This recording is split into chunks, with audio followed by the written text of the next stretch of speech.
Greetings and salutations, everyone. I hope everyone is doing well today. Today I've got a couple of Dogman encounters that I'm going to share with you. Also, some subscriber folklore coming from Kansas. Before we get into these encounters, though, a couple links. As you know, I rely on my Patreon, my PayPal, and my merch to help this channel to continue to grow and go. All of those links are in the description below. I also have a second channel for creepypasta, fanfiction, and scary voice acting. Stories that really don't fit on this channel. Now, if that's anything you're into, follow that link and give these stories a listen. You may just like what you hear. Also, these are pre-recorded. As all of you know, I had nerve decompression surgery on December 3rd. I hopefully will be getting home very soon. If I do not give you guys hearts or comment back, please don't take that negatively. It just means that I can't or I'm sleeping. And with that, I've taken enough of your time. Let's get on with these Dogman encounters, shall we? Today's first encounter is some subscriber folklore from Kansas. On Monday, the 25th of November, would have been my dad's 88th birthday and my mom and dad's 58th anniversary. Alzheimer's took him from us. It got me thinking about my dad and some of the stories he had told me throughout the years. When I saw the Jackson County, Kansas video again, it got me thinking of a story my dad had told me when I was about 12 or 13. Some back history. My dad was raised in a small town called Soldier, Kansas. If you took Highway 62 and went south, then turned left, you come to a city called Holden, Kansas. That's where my Aunt Gertie, my dad's older sister, lived. And in Holden, if you turn right onto Highway 75, you would go south to Mayetta, Kansas. This is where the Prairie Band of Potawatomi Nation Reservation is. But if you turn right and went west onto Highway 16, you would go right to a place called Bucks Grove. All that's there is a church and a cemetery. Then west of it is a house where my dad was actually born. I don't know if the house still stands or not. If you keep going west, you will go from Jackson County into Potawatomi County and come to Onega Road.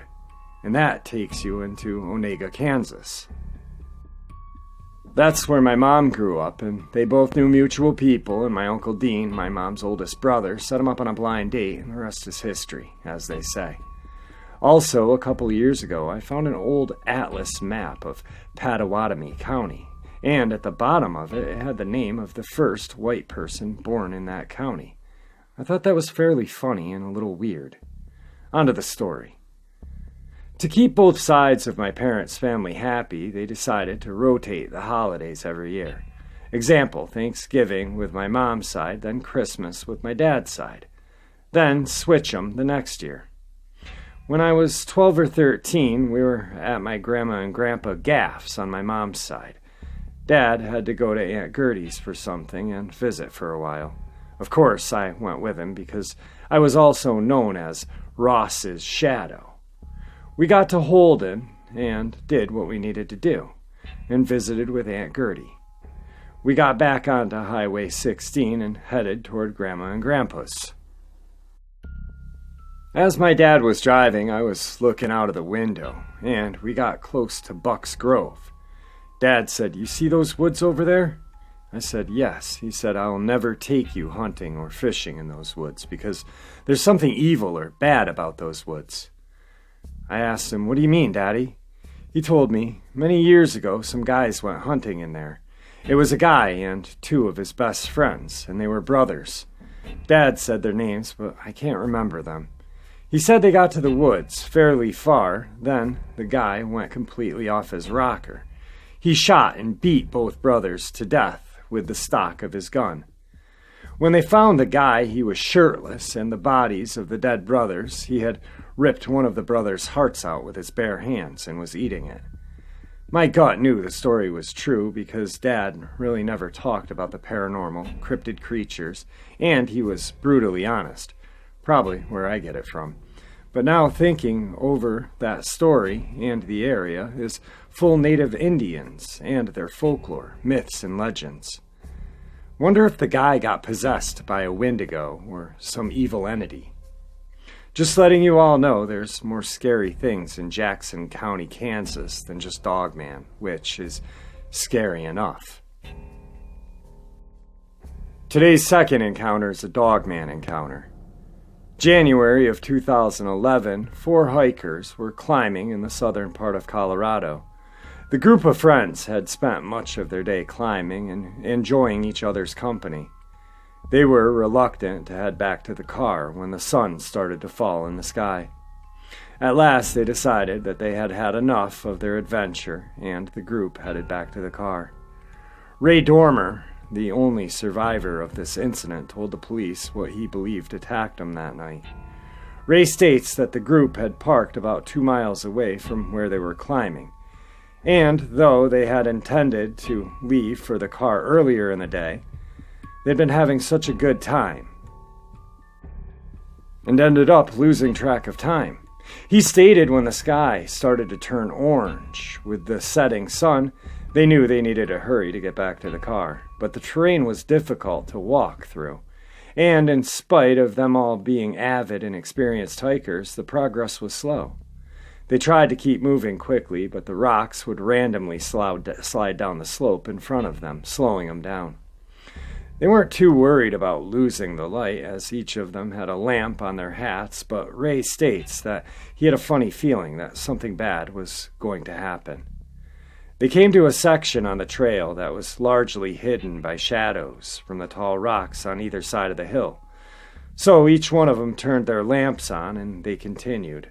But that's when it happened. Out of nowhere, this massive creature, close to 8 feet tall, jumped out at them from behind one of the boulders. The creature took them all by such surprise. No one knew how to react. It leapt like a dog, but when it landed, it was hunched over as though a person was bent down as they were trying to run. It had long, sinewy arms and a curved back legs, but its hair only grew in patches on its body. It had a massive head with a broad snout, what reminded Ray of a bear, though he said that its ears were more like a wolf or a coyote. It had long claws on the end of its hands, if they could be called hands. It had partially formed fingers, which looked like paws, only much longer. Ray states that the creature was snarling and snapping at them, and in the confusion they panicked. He states that they all began running up the trail as fast as they could, trying to reach the car. But the sound of the creature showed them that it was right behind them. Ray said that he heard one of his friends scream and knew it must have gotten one of them. But he was too terrified to turn around or even look what happened. He states he knew he should stop and that he should try to help, but fear had taken over, and he hardly remembered what he was doing. He reported to the police that he continued to run, and as he did, he could hear the sound of both his friends running and the creature running behind them. He would hear another scream, but again in his terror he was too afraid to stop and help. Ray states that he ran all the way down to his car, tripping and falling twice in the process, and convinced that at any moment he as well would be grabbed by that terrible creature. He also stated that he doesn't know what happened to his third friend, just that 2 of them were running side by side at one moment, and then he was all alone. At the car, he called out for his friends, but he didn't hear any kind of reply. No shouts, no screams, just the silence of the night air. Feeling terrified once again, he states he jumped into the car and drove into town as quickly as he could. He reported what had happened to the police, who immediately sent officers to the area. Although the officers scoured the area, they were unable to find a monster who had hunted Ray and his friends. They walked up the trail to where Ray's friends were last seen, but they were only able to locate the remains of one of them. Ray's friends had been torn apart, clearly slashed open with something that was very long and sharp. As with the other reported werewolf/dogman attacks, his friend had puncture marks on his neck, but the puncture marks were much too far to have been inflicted by a regular wolf or coyote. In spite of the extensive search, his other two friends were never found. A thorough investigation ensued, and the final conclusion was that they were attacked by a bear. Ray knows what he saw, and he is convinced that the creature that attacked them was a dogman. Today's third encounter. In August of 1972, a report was made because of a series of attacks which took place at a summer camp in Defiance, Ohio. Children loved summer camp. Parents from all over the state would bring their children to the town to engage in activities that took place, from all the ball sports to water sports to hiking through the woods. There really was no end to the fun that happened at Defiance Summer Camp. But it wasn't always fun and games, and in late August the campers were terrorized by a force that was far worse than anything they could imagine. To make matters worse, this terror came in the dead of night. All the attacks that were reported occurred between the hours of 1 and 4 in the morning, when all the campers were supposed to be safely closed in their cabins. The first attack that took place happened to a young boy who had gotten up in the middle of the night to use the bathroom. There were no bathrooms in the cabins themselves, and each of the campers needed to go to a small outhouse that was nearby. It was a close distance to the cabin, and there had never been any problems with safety before, so no one thought there would be a problem then. However, the camp leaders awoke to the sound of a boy screaming. They rushed out of their cabins as quickly as they could, but they were too late. The boy's body, horribly mangled and torn apart, was found lying only a few feet away from where the outhouse was. The camp came alive as the camp leaders called the police, and the other children were taken to a single cabin on the other side of the camp. The police looked over the boy's injuries and determined that it had been caused by a mountain lion or a bear. Although it was incredibly unlikely, it was the only solution the camp leaders could agree with. So they put new rules into place. No child was allowed to go to the bathroom alone after dark. If they needed to relieve themselves, they would need to wake up the camp leader who was staying in the cabin to go with them. The next few days passed without incident, and people began to think it was just an isolated incident that had taken place. They were terribly wrong. A couple of days later, one of the camp leaders needed to use the restroom in the middle of the night. She got up, and being an adult, she decided it was safe for her to go out alone. Once again, her screams brought the other camp leaders out of their cabins, but the girl was luckier than the boy had been, and had managed to get into the restroom before the creature was able to get a good hold of her. She had large puncture wounds down the lower part of her leg, and her arm had a terrible gash in it, but she was alive, and the police were eager to hear what had attacked her. The camp leader reported it had been dark, so she was unable to see any of the creature's features. But it was unlike anything she had ever seen before. She said it was wearing clothes, dark jeans, and dark-colored button-down shirt, but its feet were that of a dog, and it had a head of a wolf. She said that it had long arms and terribly long claws on it. It leapt from the darkness at her. She had seen it in time and ducked before it was able to grab her, but it had slashed her arm and bitten her in the leg. She stated that she was able to get inside the bathroom and close the door, and that it likely would have broken down the door and killed her had not the commotion of the campers coming out of their cabins scared it away. After the attacks, the camp once again put new rules in place, this time forbidding anyone from going outside once the doors were closed for the night. The camp leaders felt that the children were safe when they were locked in their cabins, as the creature seemed to only attack when they were outside in the dark alone. But that was just the beginning of their problems.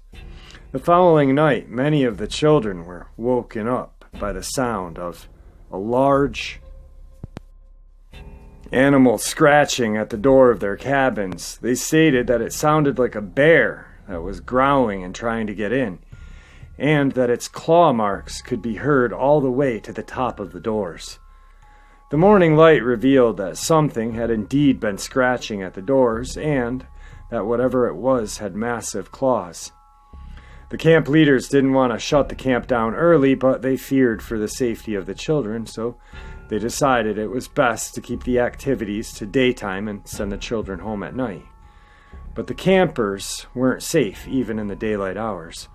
Over the course of the next week, there were reports of 3 more attacks, with 2 of those attacks being fatal.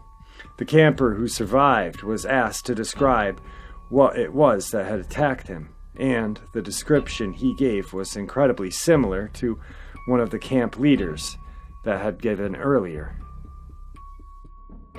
Whatever the creature was, it was very tall, it was wearing dark clothing, and it had the head and face of a dog. Its arms were long with razor-sharp claws at the end, and it would often take its victims by surprise, leaping out at them from behind a tree or a bush. The police were called each time an attack occurred, but in spite of all their search efforts, there was no sign of this Dogman who terrorized the children. The camp was closed earlier that year, and all the children were sent home with their parents. Although the police kept the case open for the next few years, they were never able to find any trace of this creature or any human suspect that may have been trying to pass off any animal tracks or attacks. Eventually, the case was closed.